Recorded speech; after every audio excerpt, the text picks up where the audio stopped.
All right, before we begin, thank our sponsors. Please. Jayco Contracting, gutter and roofing specialist. That is one Cliff Bratcher at 770-316-3876. Looking for a legit guy that can get a new roof on your house. This dude is as legit gets. He's a hardworking dude. My friend, Cliff Bratcher, licensed and insured roofing and gutter specialist covering all of Georgia. Free gutter guards with the purchase of a roof, by the way. Commercial and residential satisfaction guaranteed. JaycoContracting.com. JHM Land Solution, family-owned grading, land clearing, mulching, and tree company. If you look out in that yard and you see a bunch of stuff, big or small, let JHM Land Solutions clear it out for you and do the job for you at a reasonable price. 770-274-9120. One of our sponsors for Podcast and Pours 3, that'd be Alternate Power Solutions, family-owned and operated, a Generac generator dealer. You're having problems with your power going out for long periods of time or any period of time, and you don't want that to happen ever. Well, get a hold of Alternate Power Solutions and have them solve that problem. Get a free home assessment, 770-853-7571. Plus, on top of that, you get an upgraded warranty, free monitoring, and a service contract. Again, 770-853-7571, poweringgeorgia.com, and get $500 off your entire installation by using the code Bailey. My last name, Bailey. Looking to shop for new insurance policies, which you should be doing at least once a year. Or if you're a new homeowner like myself, and do what we did, went with FBC Insurance, where you can shop over 35 A-rated companies, multi-policy discount bundles, 888-308-1841. Whether it's for your house, flood, auto, moto, boat, recreational vehicle, or just a personal policy, you can get a quote online there, fbcinsuranceservices.com, or email them, info@fbcinsuranceservices with an .com.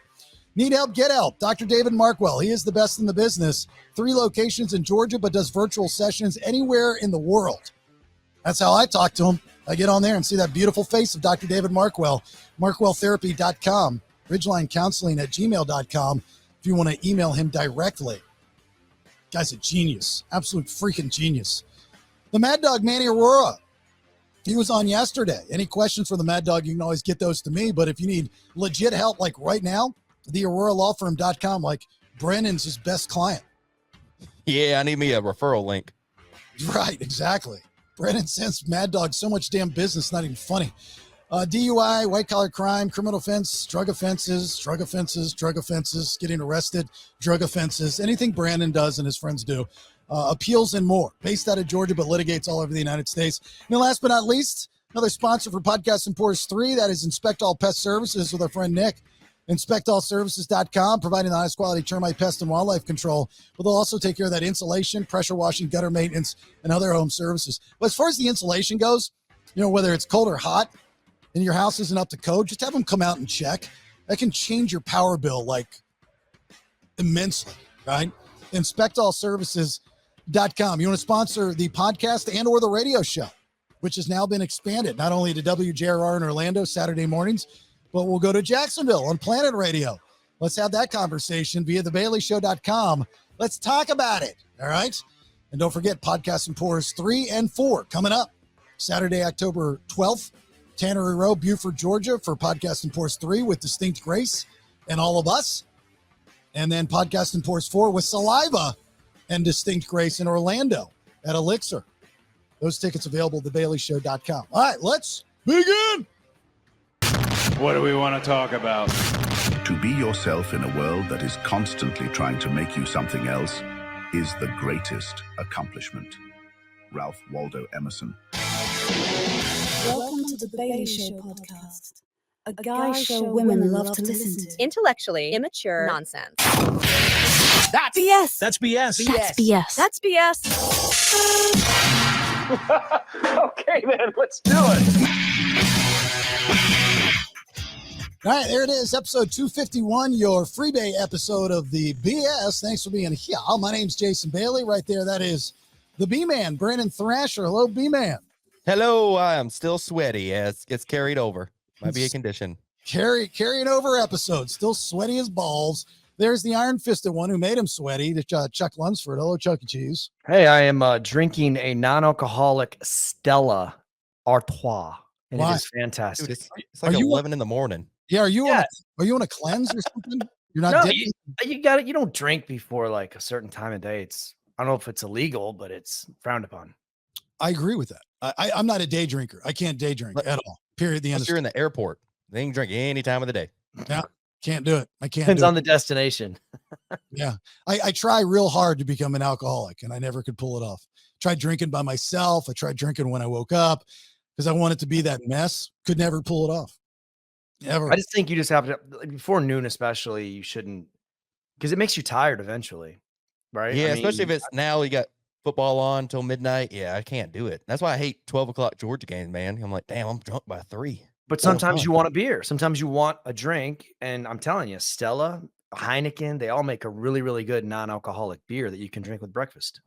You know, the older that I've gotten, the more I've been able to appreciate alcohol and what it does for you.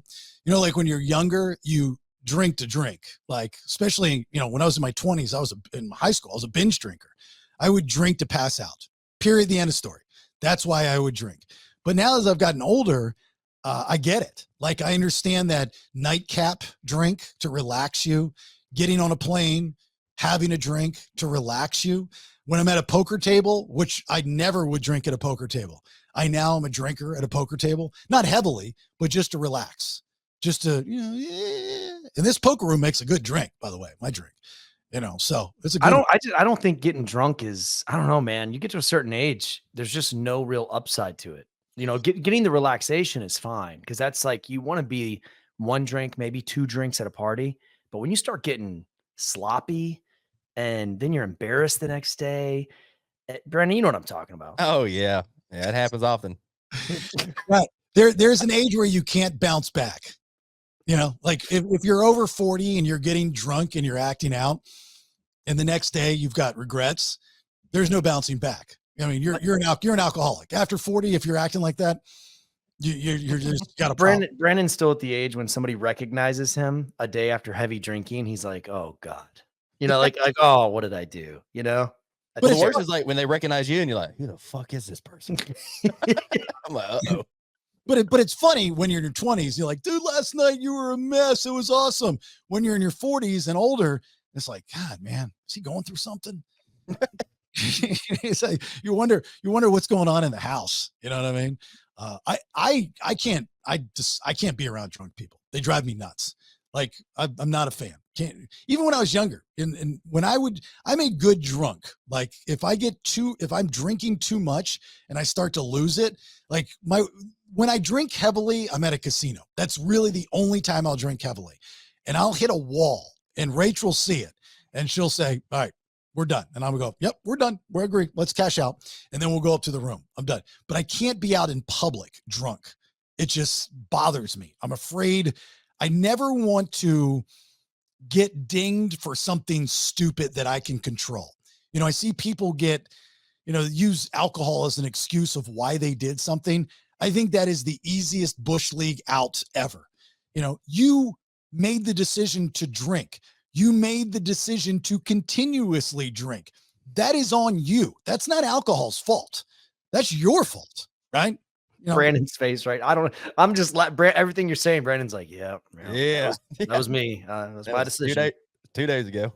Yeah, but Brandon's still in that age window of he can blame it on the alcohol. You know, because look, you're in your 20s, that's what you do. You're a little naive, you're goofy, blah, blah, blah, blah, you know, like that. I get it. Totally get it.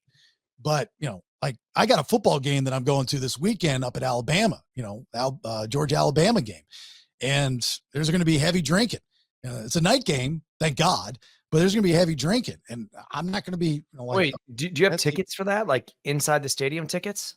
No, I'm going to talk about this on tomorrow's episode, but no, to answer your question, no. Yeah, because that's a big game, man. I'll explain everything on tomorrow's because it is a thing. It is. There is a process. It is not just, hey, we're going to a football game. It is a thing, and I am along for the ride. It's too bad she didn't go to like Toledo, Ohio to college, where you could just get like front row tickets to every game. Right. Exactly. Yeah. It's a thing. Did Chuck, do you have a new tattoo? Is that a tattoo on your neck that I see? Stupid. It's a snake tattoo. Why am I stupid? Is that a tattoo or is it not a tattoo?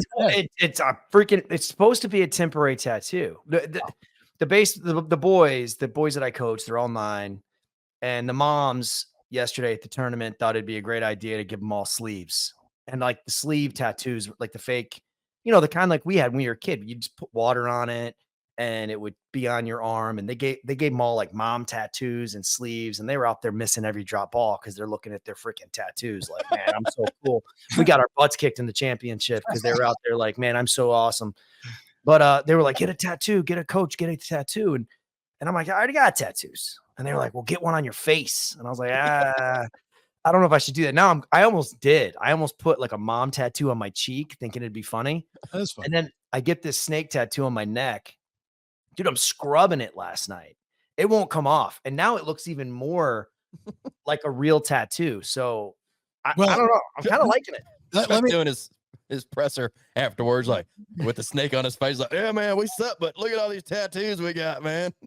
Well, yeah. Did you guys win? No, we lost. We were the 1 seed and we got our butts kicked because I'm serious. They dropped every fly ball, routine out. They were error. It was. I was going to say, if you won, then you keep the tattoo. But and I've said this to you before. You are the type of person that can pull that off. Like I looked at the tattoo and I was like, oh, that looks pretty cool. Like Cody Rhodes, the wrestler, can pull off the neck tattoo. Not too many people. I like the neck tattoo, but you have to have a certain look to pull it off. I do not have that look. I'm not even close. Branden does not have that look. Not even close. Sorry. Chuck, you have that look where you can pull off the neck tattoo. I think my next tattoo, I'm getting my hand tattooed. And I've never, especially when I was in the military and with the government, there were so many rules against tattoos that can be seen when you're wearing a suit. Like you can't have tattoos that can be seen if you're wearing a suit. You got to be able to cover it up. So I was never able to get it. So now I don't know if I want the hand tattoo so bad because I couldn't have it. And now I'm like, oh, I'm going to get that. But you know who really sold me was, do you guys remember Brad Pitt's character in Ocean's 11? Yes. And I like the tattoo that came down along his hand outside of his dress shirt. And I was like, that looks really classy. Yeah. But it's also Brad Pitt. Right. Yeah. And So that's my next one. and it's not real.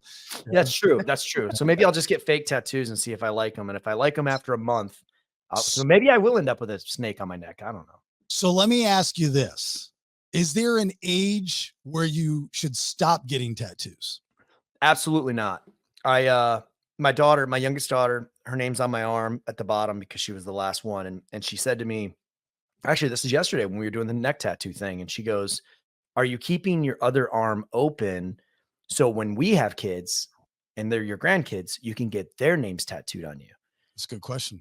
And I was like, yeah, that's why my left arm's not got any tattoos. And I'm thinking about it. I'm like, the first thing that comes to mind is the skin, right? Like your skin turns leathery. So then I'm like, you know what? Screw it. I mean, yeah, that's something I would love to do. I would love to be old enough where I can get my grandchildren's names tattooed on my body. That's pretty Again, cool. there are certain people that can pull it off. The big thing in California, it was leg tattoos, and for females, for women. And it was like a sleeve for the leg. Like they'd have one leg completely tattooed. I don't find that attractive. I don't think that's cool looking. I don't think that's sexy. Some people can pull it off. Some people can't. Now, I do know people that have leg tattoos that are done well, that are cool. But it was like like when people force themselves to get tattoos, and then I would see older women. And when I say older women, maybe just in their 50s, which nowadays it's not really older, right? But older, you know what I'm saying?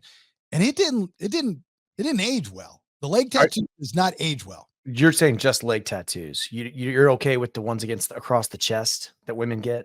No, I'm not saying that too. I think I throw that in there. But so I asked this question is because I want to finish my arm. And now that I'm back in Orlando, the guy that originally did this tattoo is still doing tattoos. And I was going to reach out to him. And I have this concept in my head, just like the concept on my arm now, wrong arm, the concept on my arm now, that I just explained to him what I wanted and why I wanted it. Because I'm a big fan of there being a reason behind tattoos. And he did it, and he did it to perfection. And I love my tattoo. If you want to really mess yourself up, this is where we are as a society, because it's amazing. AI. So there's a bunch of apps you can use out there. I did it one time because I was like, how accurate is this? You can get an app on your phone that you type in, 10 things, whatever they are, and you just put it into AI, and it's a tattoo designer based on your whatever it is. It can be names, it can be events, whatever.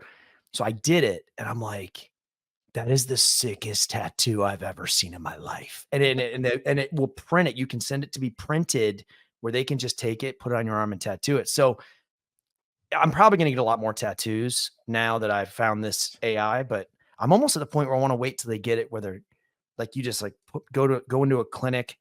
I'd like to be knocked out for a tattoo. I don't like being awake in that chair for 8 hours. I get like, yeah, that's a long time. I just get tired, man, and cold.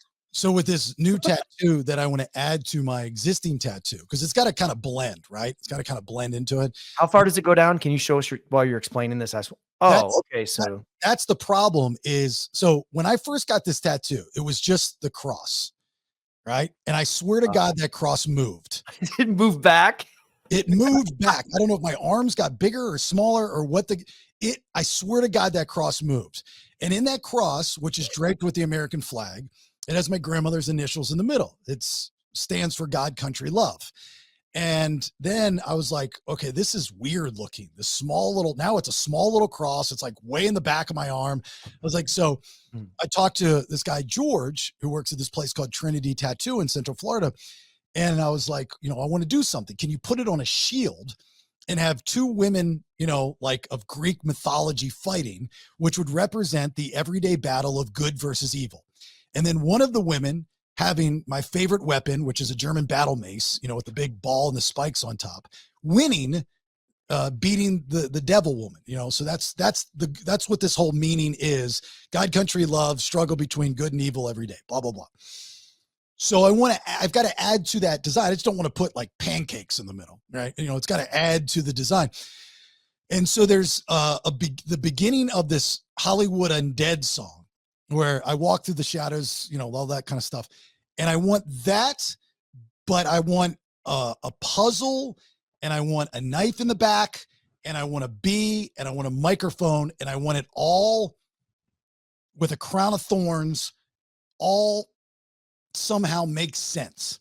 And AI. So I don't want to go to AI. I want to go to a human being and for us to collaborate and put it together. But I want it to come down, because at the time when I got this, I was like, well, I don't want it to come past my sleeve because I don't know what the rules are. I don't want to, I don't want that.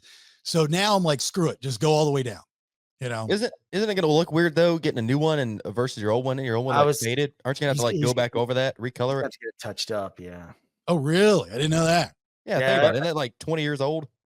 Yeah, that's old. Is it color or black and white? It's color. Oh God, yeah. You're gonna have to get all that retouched. Ah, that's a lot. Or you can just try to fade the new one quicker. How do I do that, son? Oh yeah. Yeah, just don't put anything on it. Let it get burned a few times. I think it'll fade quick. You gotta save some kids from a fire. Just you burn victim. That's not gonna happen. Like Freddy Krueger. I'll drive around like Pony Boy in The Outsiders and look for some people being burned in a building. I can't tell. Is that your right arm or left arm? It is my right arm. Oh, so you can't even like drive down the street with your arm exposed, hanging out the window while you're you gotta cruising Deltona. What are you talking about? I got a sunroof. Every cop pulls you over. Do you have a question? No, just trying to fade my tattoo. I want to be known as the question guy in Deltona, Florida. There's a dude that drives around everywhere with his hand up. Not just trying to fade my tattoo, officer. All right, Didn't want to spend the extra $200 on the touch up top. Yeah, right. Didn't have the time for it. Sorry, got to move on. So Podcast Imports 3 and 4. We're getting closer to Podcast Imports 3. That's in Georgia. So for those that have not bought tickets yet, you're waiting for whatever reason, get those tickets now. You know, we're trying to get a gauge on how many people we're going to have there for some things that we're planning. It's at Tannery Row, Beaufort, Georgia. Chuck's band Distinct Grace will be performing like a 2-hour set. Of course, you know, a lot of people are looking forward to Branden doing his song. Bradley's in a Cadillac smoking. I know I am. No offense to Distinct Grace, but I'm really looking forward to this Branden thing. We'll do a live podcast out there. We got the karaoke contest, $1,000 cash and prizes, drinks, food, good time. So it's one of the events that we do to bring everybody together. I mean, that's the bottom line. We can have all the bells and whistles and gimmicks all we want, but the idea is that over the years, we've built a really cool community of people, you guys, the two peers. And, you know, when I started this thing, I remember one of the first questions I was asked is, are you guys going to do an event?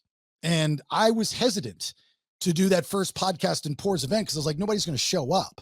And we did it at the brewery in Sandy Springs, Georgia. We had like 150 people show up from all over. It was cool. You know, and credit to Nate actually at the time because he was the one that pushed me to do it. So, you know, and then we did 2, which was successful when we had the Verve Pipe perform at Tannery Row. So I'm just hoping that Podcast and Pours 3 coming up Saturday, October 12th will be just as successful. I get really nervous with these things. And then we're a couple months out from Podcast and Pours 4, which will be the first one in Orlando. Now, I'm not stupid. I don't have the name that I had, you know, 13 years ago in Orlando, you know, out of sight, out of mind. So hopefully, you know, we'll have a nice crowd for that. And we're bringing in Saliva to headline an awesome acoustic set and Distinct Grace. So you got 2 bands there at Elixir downtown Saturday, December 14th. Those tickets available for both events on thebaileyshow.com. And I keep telling you guys this about the Podcast and Pours 4. It's a tier process with the tickets, and we're almost sold out of the tier 2 tickets, which means the pricing goes 15, 20, 25, 30, so on and so forth. So get your tickets. If you need hotel information, there's hotels for Podcast and Pours 3 at the Beaufort Inn, and then Podcast and Pours 4 at the Hilton. And the Hilton information is on thebaileyshow.com. Reach out to Chuck for the Beaufort thing. You know, so we'll take care of it. He'll book I got a backyard too. You'll be Brandon's neighbor if you need a tent. Yeah. Yeah. Brandon, where are you staying for 3? I think I'm staying at Chuck's, right? Yeah, man. I told you I got a cabin tent. Yeah. I can't stay in the house with the other people, but I'll be outside. Yeah. Okay. That's good. It makes me feel better because I'm staying at your house too. Yeah, we're locking the door. Once Brandon goes to bed that night, we're gonna lock the door. All right. Can we put like cans around the house in case a door opens? I'm gonna get one of those porta johns delivered, like just for Brandon. Brandon's kind of like a snake. He'll find his way in, and then you wake up in the morning and he's snuggling up against your leg. It's kind of weird. So, you know, I was thinking about this over the past week. You know, I'm reading all the headlines. You know, you've got the Dave Grohl thing, where for those that don't know, Dave Grohl, after all these years of being married to his wife, Jordan, having kids, he had a kid with this woman he cheated with. And then the story comes out that he'd been cheating with her for like 15 years.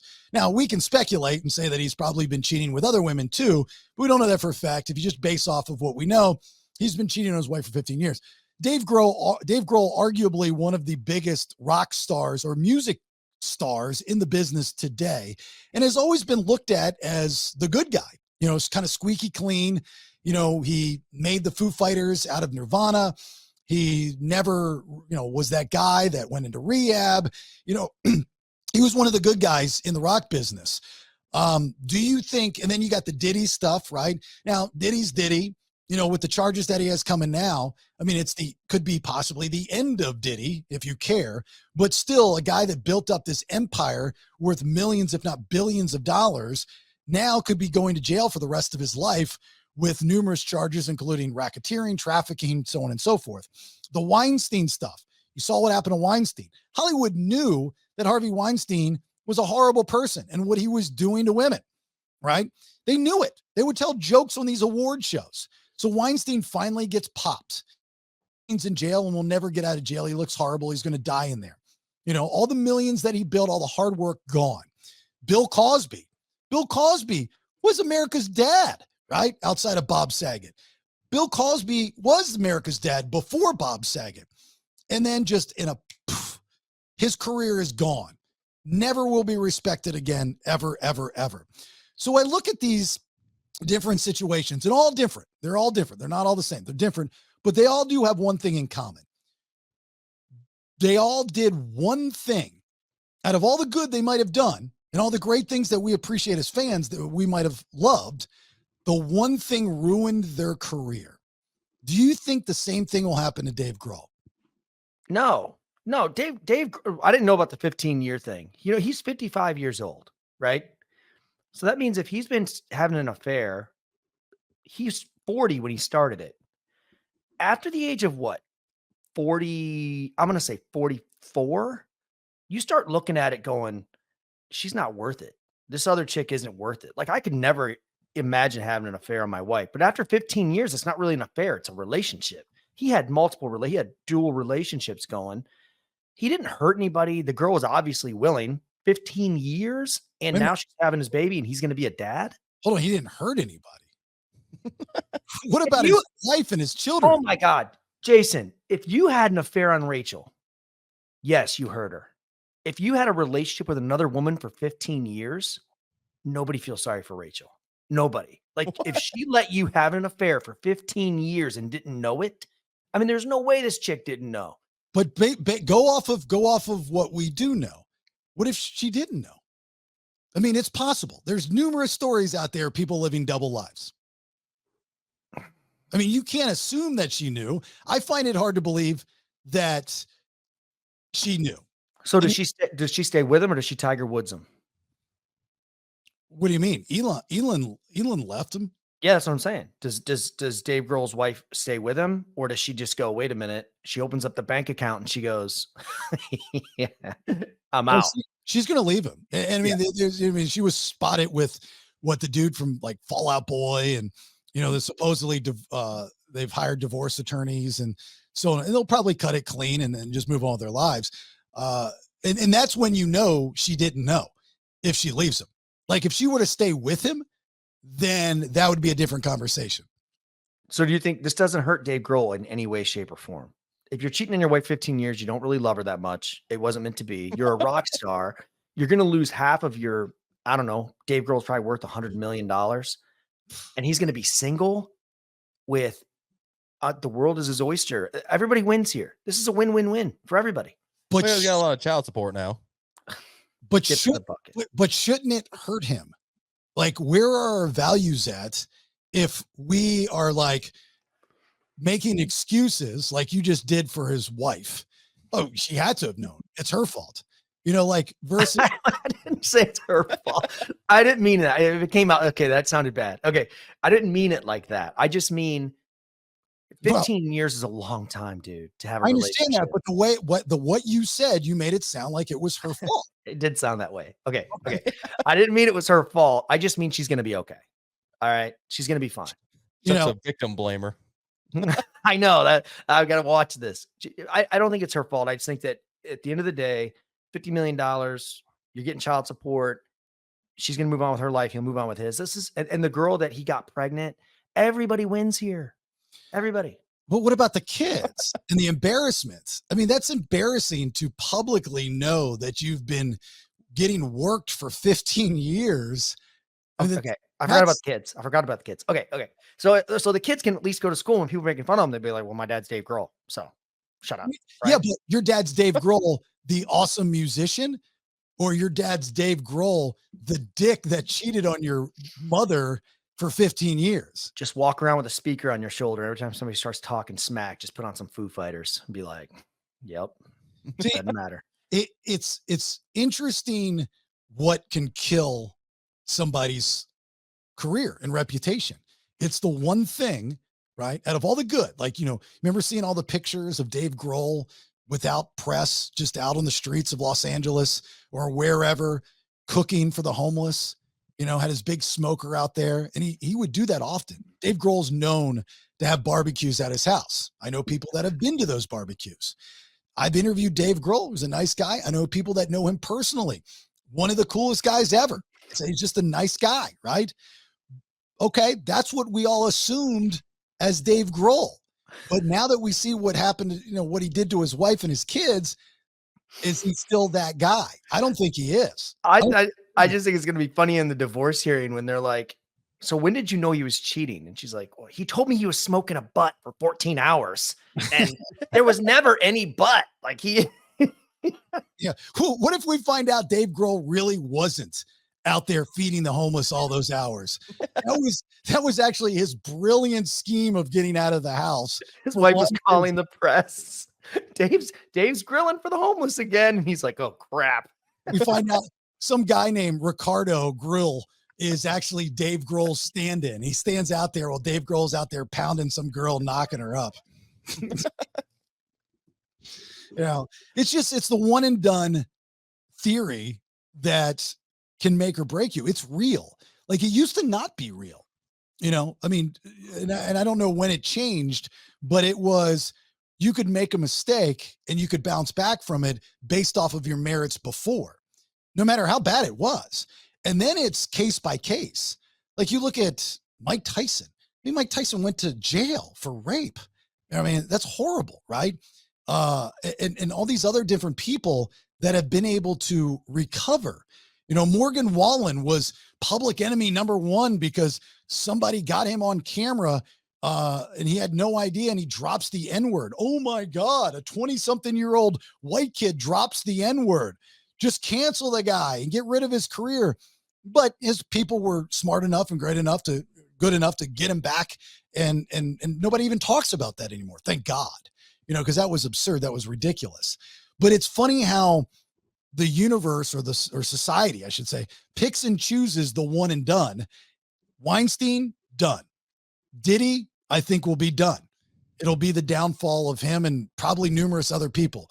Cosby, done. Right? Will Dave Grohl be done? Tiger Woods came back, man. Yeah, but he's not like sexually assaulting people. I mean, yeah, you go the Tiger Woods route, just bang like 300 women, but he didn't have any like sexual assault charges on him. Well, see, the Tiger Woods thing is really interesting because that happened in, my backyard here in Orlando. And actually, I knew some of the girls that he had slept with. Actually, I hooked up with a couple of the girls that he slept with. And I knew where he would go to pick up the girls. The Dragon Room was a hot spot for him. And I'd see him walk into the Dragon Room. So like, I was kind of close to that. And I knew more than, I remember being on the radio and talking about it and saying things that, DMZ didn't even know about. It was like Orlando knew that he was cheating. Like, they saw him. I mean, he did not hide it. He would go out and you'd see him walk in without a woman and he'd walk out with a woman. I mean, it was just very simple stuff. But like when we had Manny on episode 250 that we released on Tuesday, he was talking about, we were talking about the Diddy stuff with the trafficking of women and bringing the prostitutes in and stuff. Tiger was doing that in Vegas. He was hiring prostitutes for these big orgy parties. And so that never was like dug up. Like, who are these women and how did they get there and how old were they? How far is, I'm glad I don't know this, but how far is the Bunny Ranch from Vegas? So the Bunny Ranch, owned by the late, great, my old friend, Dennis Hoff, is in Carson City, Nevada. How far is that? It's not close. It's a little bit of a trip. And for years, Dennis had always wanted me to come out there and do a live show, just like every other radio personality. He was a great market guy. And I never went to it. Never even knew where, other than the movie Con Air, I'd never heard of Carson City, Nevada. What? You didn't go? No, I was either in a relationship or the radio station wouldn't send us or whatever. So he was like, everything's on me. Come on out. Everything's on me. He's like, and if you don't want to do the sex, you can just, party. Cause there's, you have the party rooms and stuff. If you don't want to do the sex. So, and I remember like it was yesterday, sitting at the bar at the Fontainebleau in Miami with Dennis Hoff and Air Force Amy. He had Air Force Amy with him at the time at a radio convention. And he's like, hey man, just hit me up, next week. He's like, I can even get Sam. Sam was his right-hand man. He's like, I can even get Sam to fly you out here. And he's like, just come on out and hang out, man. I was like, I'm in a relationship. There's no way she's going to let me do this. It's like, that would be the biggest dick. Like, would I let her do this? So I never did it. So when I was living out in California, we were driving. I forget where we were driving because we were in Sacramento. Carson City, Nevada is not that far from Sacramento. So we drove by the bunny ranch. I was like, all these years, and I'm finally here with my wife. Oh my gosh. Never seen it before. And it was just like, it said bunny ranch and you'd go up a hill. Yeah, dude, Sacramento's close. It's 6.5. So I've always wondered why people didn't just leave Vegas and go to the bunny ranch to kind of get that freak on. And I mean, it's 6.5 hour drive. Yeah. But it's right there at Sacramento. Yeah. Real close. So now that makes me rethink a lot of things about people that live in Sacramento. Should. Holy cow. Plus prostitution isn't legal in Vegas. That's my thing. I always thought that Bunny Ranch was like 30 minutes outside the city. Like I didn't know. So I was always like, why is it legal in, this area and it's not legal in Vegas? And all these people are getting prostitutes in Vegas when you can just go to Carson City, I guess. Well, yeah, 6.5 hours changes things, but have we ever figured out why is Carson City the only place in America that it's legal? Because there's nothing there. There's nothing in a lot of places. You've been to Texas? My God. Yeah. There should be whorehouses all over the place. Well, I think Dennis he opened up an alien place too that was closer to Vegas. Because I know when I'd go out to Vegas, I'd text him and I'd be like, "Hey, you're around?" He's like, "No, I'm 6 hours away." He's like, I'm at the bunny ranch. I was like, so Carson City, Nevada is the only place in America where prostitution is legal. Isn't that crazy? How do you get? I mean, that's amazing. How is there not more than one? Are there more than one? And the people, like the politicians. So the rumor is that he didn't die of natural causes. He was murdered because of who he was and what he was doing. And you had a regime come in there and they're like, we got to get this guy out of here. So there's a lot of backstory with Dennis Hoff. But let me tell you, Dennis Hoff was a good dude. Back in the day, Dennis and Ron Jeremy would always be around. Ron Jeremy's another one, right? Look at what Ron Jeremy's at now in jail. He looks horrible. Back in the day, he was great. He was Radio Guy's best friend. He was always on radio shows. He came on my radio show a million times. He was a great guest. He was funny. He was on national shows, television shows. He was the guy, and then he gets popped for, I think, what was it, like rape charges and stuff like that? Yeah. And he's in jail just wilting away. Again, one and done, right? You get hit with one thing and you're done. You get charged with it. Sometimes and I remember saying this to Manny the other day is, I always wonder why now, whenever that may be for these people to get them. Like the Sean Combs thing, I find really interesting. If you've known this for as long as you've known this, why now? There's always a reason for it. And the analogy I always give, or the example I always give is, no one's ever fired today. You're fired 3 months prior. Management knows they're firing you 3 months prior. You're not fired right on the spot. You can't do that anymore. There has to be a setup. People have to be involved. You have to get people on the right. Everybody has to sign off on getting rid of you. I'm sure there are cases where you work for one person on the job site and they're like, get out of here. But, for the most part, so these stories, the Weinstein stuff had been going on for decades. Why just at that time, 8 years ago, whatever it was, that you decided to go after him and actually lay the hammer down? I guess you had the right celebrity, right? Because wasn't Matt Damon was rolled up in a lot of that. And I don't remember the celebrities that came forward at the end of Weinstein's reign, but there was a couple, and I think they were pretty high profile females, correct? Yeah. Like big name girl. Who's the Hispanic girl? Awesome. Not Tomei, but Selma Hayek. I think it was Selma Hayek or something that he tried to pull something off on. It was like one of those that came forward and they were like, hey, this is what's happening. And all of a sudden it was like, oh my God, I think it just takes the right person to be the victim. And once you have a high profile victim that's willing to come forward, and I think that's what happened with Diddy. I don't know who that is yet. I mean, do we know any of the names of the people that came forward, these witnesses that they have? You watch. the day that they're in court and it all comes down, Tupac's going to walk in. Oh man, that'd be great. He's going to be the special key eyewitness to put Diddy away. Tupac is alive. We all know the backstory with Combs and Diddy, right? I mean, Tupac. He's going to be like, I've been hanging out in Cuba, just like Eminem rapped, and I got a story to tell you. That's going to be awesome. Hey, and the statute of limitations was like getting ready to run out, and he had to come forward before the statute of limitations was up. Oh, that'd be great. Yeah. And then he's going to drop a new album like that day. Yeah. Come on, bite my ass. More eyes on me. Yeah. How cool would that be, though? Like somebody that we thought is dead for all these years, but there's been a conspiracy around if they're really dead or not. They've just been waiting for their window to give the ultimate receipt. Do you think any of them are, if you had to look at the list, there's a laundry list, right? Out of all the people we think are dead, if you look at that list, who would be the one that you think could pull it off? Tupac. Really? Yeah, absolutely.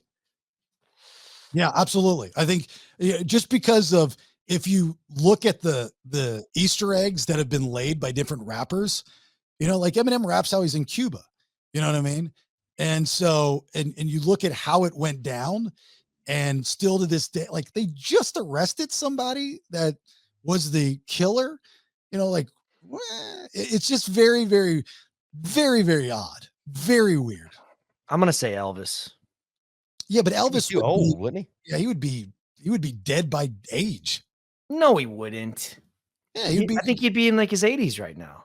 Would he be that young? He died young. He died really young. He died in his like 40s. So Elvis right now would be, so he was 42 when he died. And as of today, he'd be 89 years old today. Yeah, okay. Well, I'll tell you why Elvis is not alive today.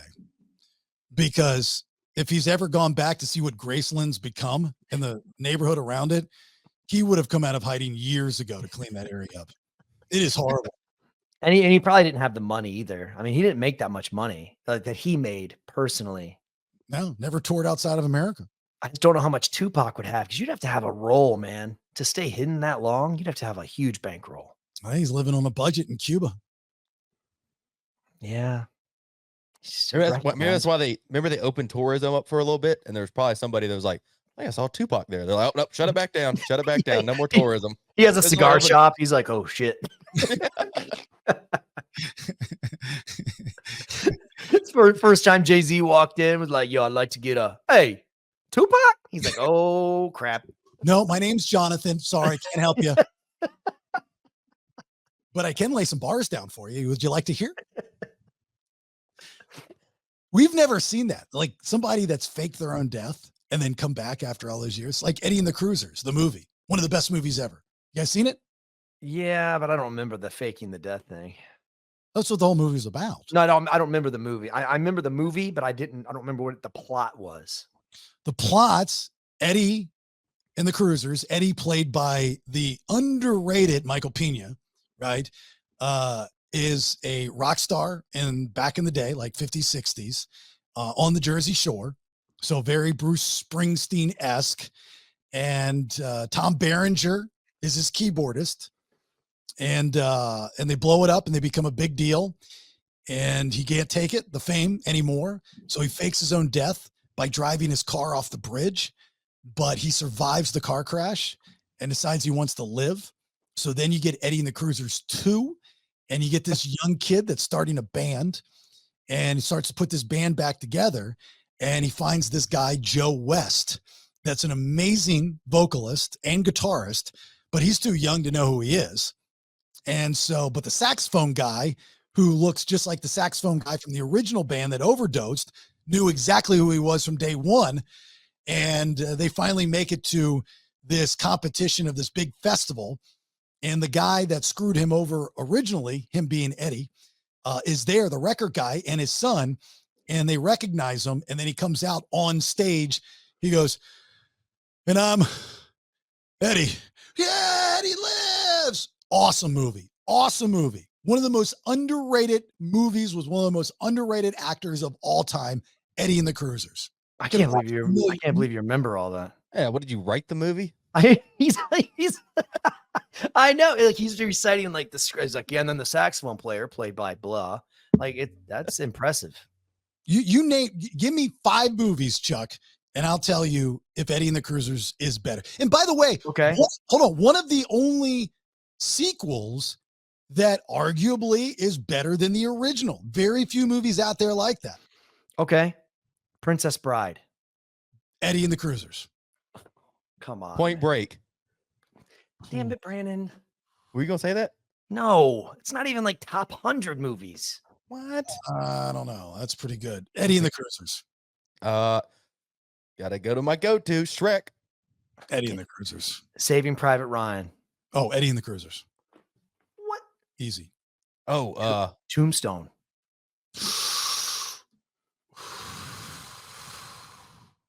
We're done. We can't go there. That's too close. no Rocky.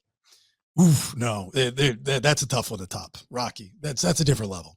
Have you seen Masters of the Air yet on Apple TV? Steven Spielberg, World War II. I can't afford it. We don't have the money to do. It's $8.99. It's way too much. And T-Mobile, it's free with your upgrade. But anyway, I watched it nowhere. I finished it 2 days ago. Dude, I cried. Why? Were the planes make you sad? I don't know. $9 for it.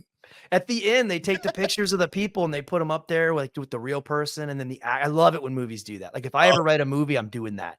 Picture of a real person, picture of the actor. You know, Jason Bailey went on to get his PhD from Harvard and blah, blah, blah. And one of the main characters was like Bucky Jones or whatever. And it said, served another 20 years and then died at age 45 of a heart attack sitting in a command center. And I'm like, like I didn't know it hit hard, man. It hit hard. So, but I think war movies are different when it comes to like Eddie and the Cruisers. No matter how good you think it is, it's hard to compare those kind of movies. You got to stay in the same genre. What kind of genre are you in with Eddie and the Cruisers? Is that a drama? Yes. So if you just compare it to dramas, you got to compare it to dramas. Okay, you're the one. I asked you for the movies. All right, A Star is Born. A Star is Born. Oh, Eddie and the Cruisers. Easy. Michael, Eddie and the Cruisers. Damn, dramas. Die Hard. That's not a drama, you dummy. It's an action film. Stupid. What's the one? Roadhouse. That's an action film too. But they got like drama and love in there. But if they fight, it's action. The Notebook. I'm a Val guy. Yeah, Eddie and the Cruisers. Oh, so we're talking about like love movies. But wait a minute. So now drama, like The Notebook is not an Eddie and the Cruisers movie. So Drama. Yeah, I know that, but it's a romantic drama. This isn't necessarily a romantic drama. Is Forrest Gump a drama? That's an action movie. Fought in Vietnam. It's an action movie. Hey, it's a 3-parter. I think they went through everything in that movie. You got comedy, drama, action. You got Titanic. Ooh, good pull. Oh, I'd take Eddie and the Cruisers over Titanic. No, you would. No way. Absolutely. I love Eddie and the Cruisers. Just like my favorite movie of all time is The Outsiders. So I'd take The Outsiders over just about anything. What about No, that's not so is Eddie and the Cruisers number 2? Because the Outsiders, it wouldn't even be top 20 on most people's list. So what's your second one? What are you talking about? It's top 10 in the American Film Institute of top movies of all time. What Eddie and the Cruisers? No, The Outsiders. Look no way. No way. Yeah. I'm looking right now. We read that book in school. I remember that. There you go. All right. So no, it's not. It's not. No, number 1 of all time, apparently, according to your film festival, it's The Godfather. But where are you at? What website? Part 1. Hold on. I'm looking right now. IMDb. She's saying it's some new website. I am. So okay. So Space Odyssey, 2001, Godfather, Citizen Kane, Raiders of the Lost Ark. Really? Wow. Is Avatar on there? Le Dolce Vita. Mm-hmm. Must be French. Seven Samurai, In the Mood for Love, which came out in 2000. Never heard of it. God, what a great movie. I don't know a lot of these. I will say the only one that we've talked about that's on the list and it made top 15 is Forrest Gump. Yeah, baby. I win. So you're on IMDb for what? The best movies of all time? Yeah, like top movies of all time. What makes them the best? Like they sold the most money or the most people went and watched? That's a good question. Shawshank Redemption's on here. So what makes these the best? I mean, who made the list? Is there like an IMDb guy? If you go to eddieandthecruisers.com, it's the number one movie of all time.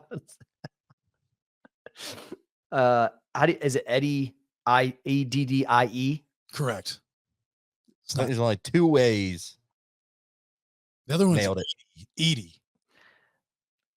I think it's still Oh Eddie. my god. Oh my god. How this is in 2016, Rolling Stone magazine ranked the best fictional movies of all time. In that list of 25 of the greatest bands, movies about bands. That's the category. It came in 18. That's the category you gotta look under. The greatest fictional movies about bands. It comes in 18 out of 25. You're right. I thought I said that, but yeah. That's my fault if I didn't communicate that properly. It's more impressive. There's 17 above it. Like I don't even know if I know that many movies about bands. Well, you got Spinal Tap. That would be number one, probably, right? It's got to be fictional. Okay. That Thing You Do is on there, right? Wow. Okay. All right. Yep. Okay. All right. Thing You Do. Satisfaction. What's the one about the piano? You guys should totally get number one. Is it not Spinal Tap? So Variety magazine put Eddie and the Cruisers number 3 of all time. And that's what I meant to say. If you looked up whatever that. No, number 1 is Blues Brothers. No, come on. Stop. You think Eddie and the Cruisers better than Blues Brothers? 120% better than Blues Brothers. Absolutely. Give me the top. Spinal Tap is number 4. Is Whiplash on there? I've never even seen Spinal Tap. I don't even know what that is. The next one, Ladies and Gentlemen, The Fabulous Stains. Ew. Eddie and the Cruisers, of course. Name Brandon's band. Spinal Tap. Man, I have never even heard of these movies. All right, so Singles. The Beats. No. Singles is on there probably. Crucial Taunt from Wayne's World. Oh, so they're okay. So they're naming the band. They're not naming the movie. They're naming the fictional band. Oh, yeah, because Stillwater from Almost Famous. Yeah, they're naming the band, the greatest bands. Josie and the Pussycats. Right. Okay. Okay, That's yeah, a real band though, isn't it? Cheetah Girls. I've never even heard of these. Josie and the Pussycats was the Pussycat Dolls. That was Nicole Schlechter. Dewey Cox came in number 25. Did you ever see that movie? Yes. Walk Hard, the Dewey Cox story. Great movie. What about the rock band movie with Justine Bateman? And she's in the female rock band. I think it's called Satisfaction. Never heard of it. I want to say, is Joan Jett in it too? It's a good movie. It's a really good movie. I don't see anything about what's her name? Justine Bateman. Wasn't she like a big 80s and 90s actress? She's Jason Bateman's sister, right? Yeah, she was in Family Ties with Michael J. Fox. And she looked kind of like him. She was his sister. And so last one, is Eddie and the Cruisers better than Rockstar with Mark Wahlberg? Yes, absolutely. That's a pretty good movie. Too. Is that about Bon Jovi? No, I thought it was about Judas Priest. Wasn't that the rumor? I don't know. I just know that he reminded me of Bon Jovi with his screaming. There's a whole thing. Well, so you know who did the vocals for Steel Dragon, right? Steel Dragon is the fictional band. Yeah. Is it a real vocalist? Well, arguably, and I keep saying arguably, but one of the best rock voices, underappreciated rock voices of all time. I'm gonna say Sebastian Bach. No, that'd be a good guess though. But no, it's the lead singer for Steelheart. What's his name? I always forget his name, but an amazing vocalist. And then the guy at the end that Mark Wahlberg brings up on stage to replace him, you know who that is? I'm gonna say Sebastian Bach. No, Sebastian's in there somewhere. It's got to be. no, that's Miles Kennedy of Alter Bridge. Really? Yeah, and that's how I knew who Miles Kennedy was when one night, many years ago, at the House of Blues in Orlando, watching Poison, and I run into Mark Tremonti, guitarist of Creed, and one of the, in my opinion, greatest guitarists in the rock world today. And I'm like, hey man, how's it going? He's like, good. We're putting together this new band and we're going to bring it to you and you're going to be our first interview. And I'm like, cool, because everybody was still thinking Creed. And I'm like, well, who's in the band? And he goes, well, it's me, it's Flip, which is Scott from Creed, the drummer, and Brian, the bassist was in Creed and then wasn't in Creed. And I said, well, who's your lead singer? He goes, this guy, Miles Kennedy. And I said, well, who is he? And he goes, he's amazing. You're going to get blown away. The guy's vocals are incredible. I said, who is he? He goes, you ever seen the movie Rockstar? I said, yeah. He goes, he's the guy that Mark Wahlberg brings up at the end. So I'm thinking in my head, he's the guy that did the vocals for the whole movie. So fast forward a couple months, we do this big setup in the conference room, the old conference room at the WJRR studios, and VH1 was in there with lights and stuff like that. And I was their first interview for Alter Bridge for their first album. And it was awesome. And I love Alter Bridge. I think they're great. Was it just his vocals being used, or was that actually him in the movie that got pulled up? No, that was Miles Kennedy pulled up as the actor. His vocals were not in the movie. The vocals were of the lead singer from Steelheart. What? Yeah. Oh man. Yeah. What are the chances? What do you mean? What are the chances of the dude being pulled up in the movie and then he becomes a rock star? Well, he was an actor. I mean, he auditioned for the parts. Miles Kennedy was an actor? Yeah. Do you think it was like a live show and the concert was real? No, I mean that they got an actor that was actually that good of a singer. Well, I mean, Howie D from the Backstreet Boys was an extra for Parenthood, and he was in the back of the classroom. Who knew that he'd be part of one of the biggest boy bands of all time? Was he singing?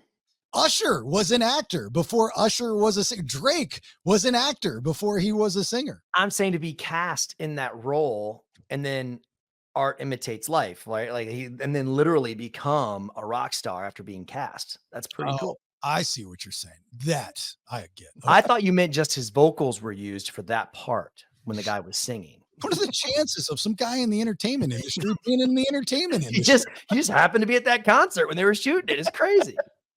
Yeah, the guy played a serial killer. He's in jail now. Who knew? I watch a lot of musicals. School of Rock was a good one. They're not musicals. Well, what are they? Movies based off of music. There's a difference. Not a musical. Mary Poppins is a musical. Correct. Yeah, it's for kids. I think this is grown-up musicals. Is that a category? Yeah. The best movie for grown-up musicals goes to Chicago is a musical. Grease, the musical. Grease is a musical. Have you ever heard the main song of Grease? The words? It's dirty. No, like really dirty. We played it for my daughter's 12U baseball team, softball team. Stuff, We played it. And all of a sudden I'm sitting there, I'm listening to the vocals and I'm like, oh my God. It's dropping cuss words. It's talking about the girls creaming in their pants. It's nuts, dude. Yeah. Nuts. Is that the Boopy the Shoe Pop song? No, it's the hey, Grease Lightning, you're burning up the quarter mile.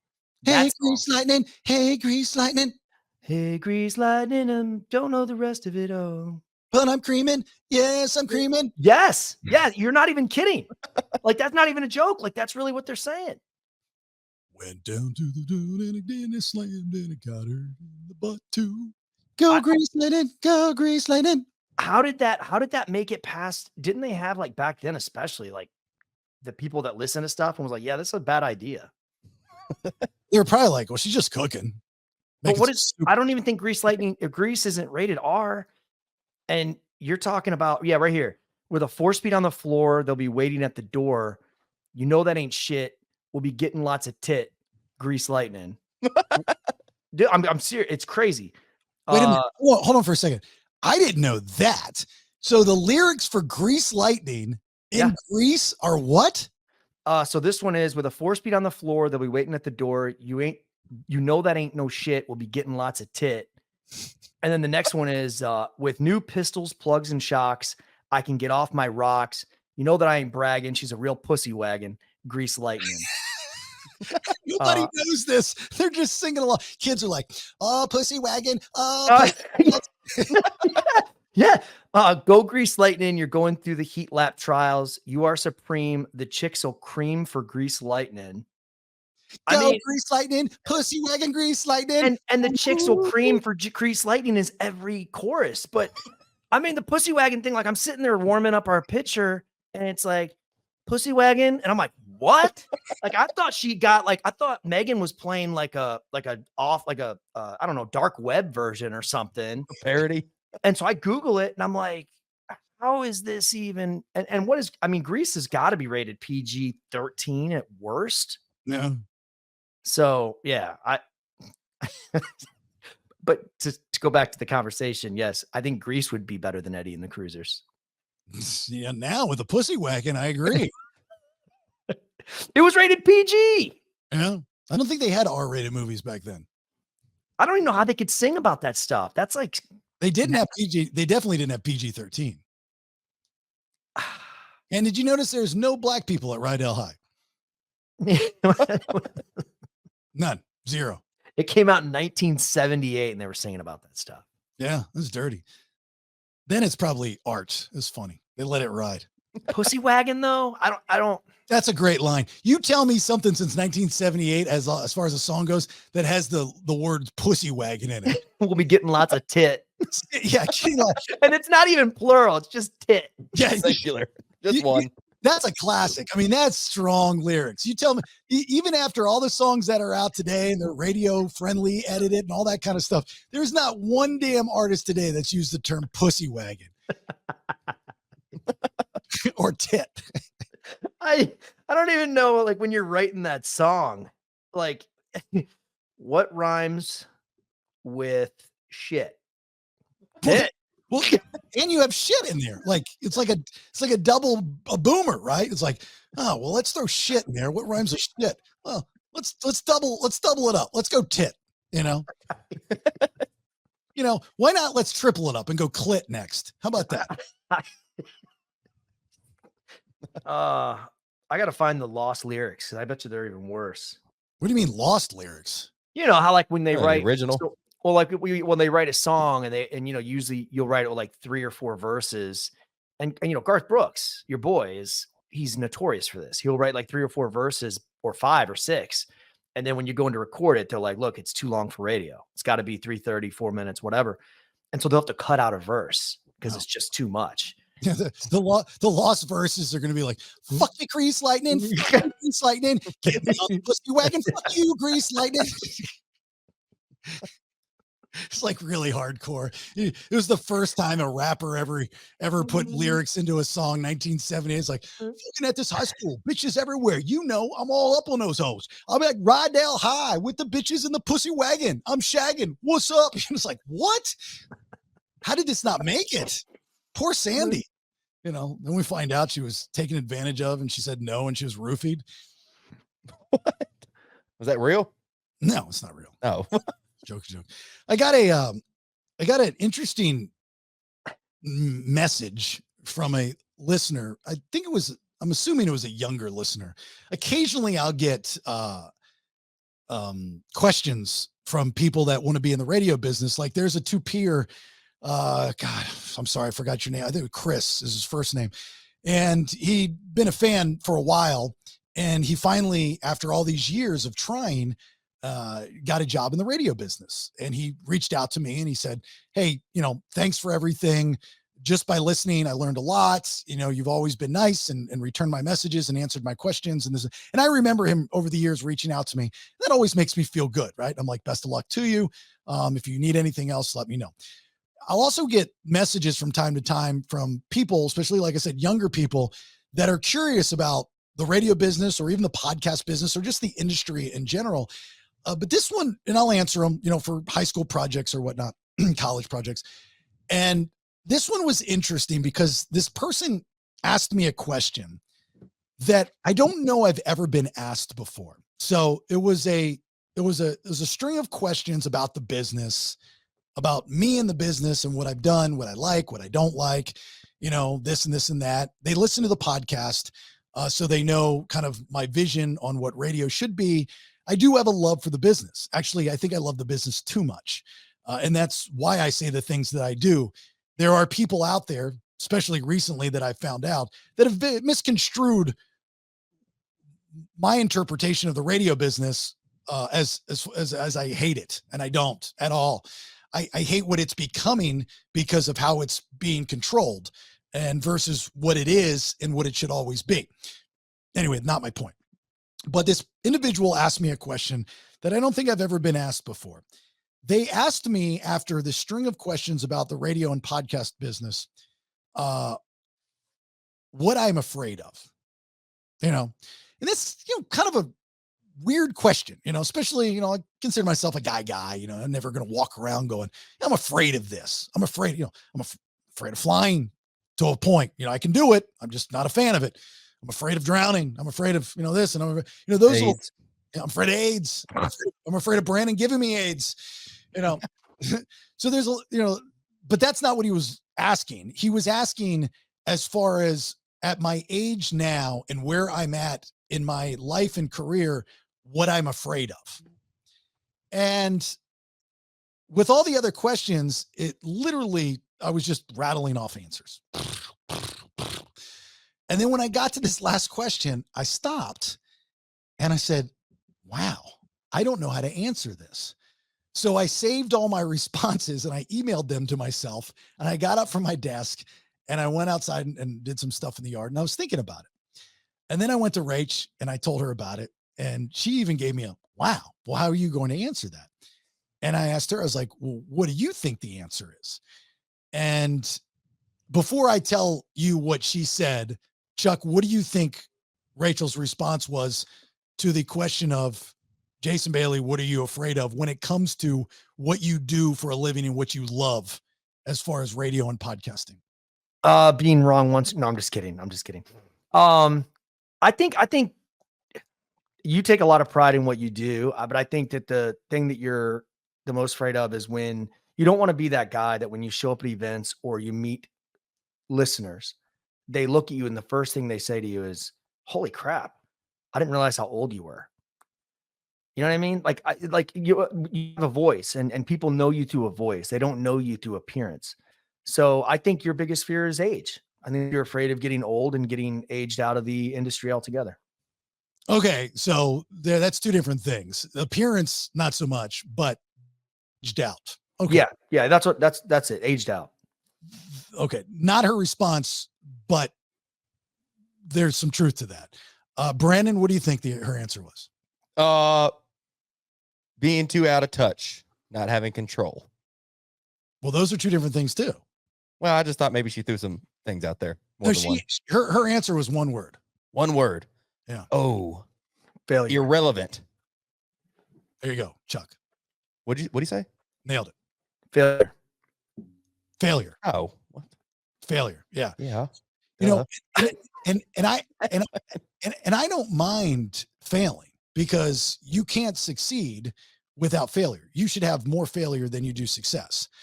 If you look at anybody in life, the Michael Jordan book, he missed more shots than he made, that kind of theory. So I used to really feel failure when I was younger, terrified of it. Right. Then I understood it. And it was funny because I was a big fan of Hell's Kitchen, the television show with Gordon Ramsay. And there was an episode that they were on a private jet and they were flying the contestants somewhere. And he had this conversation about all of his failures. And I was blown away because it was kind of out of his Gordon Ramsay character on the show about him talking about all the times that he's failed. And that one moment of watching him talk about that really changed my perspective of failure.